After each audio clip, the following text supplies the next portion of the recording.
Welcome to the Slop Farm. Enjoy the video. In this video, I will explain how to cook ugali.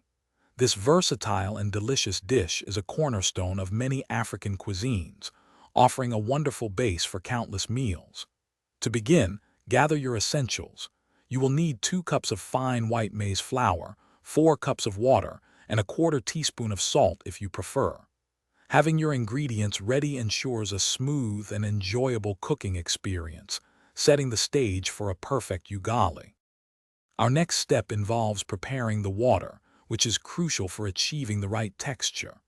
Pour precisely 4 cups of water into a sturdy, heavy-bottomed pot. This prevents scorching and ensures consistent heat. Place the pot on your stovetop and bring the water to a vigorous, rolling boil over medium-high heat. Allow it to boil for at least 1 minute to ensure it is hot enough for the flour, preparing it perfectly for the next stage.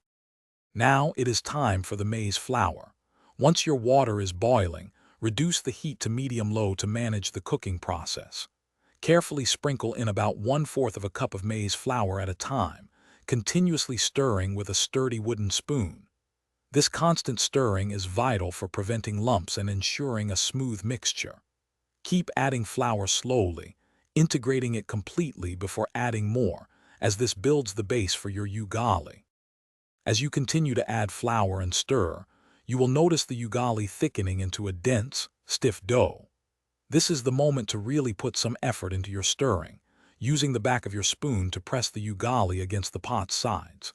This technique helps to smooth out any remaining lumps and develops that characteristic firm texture.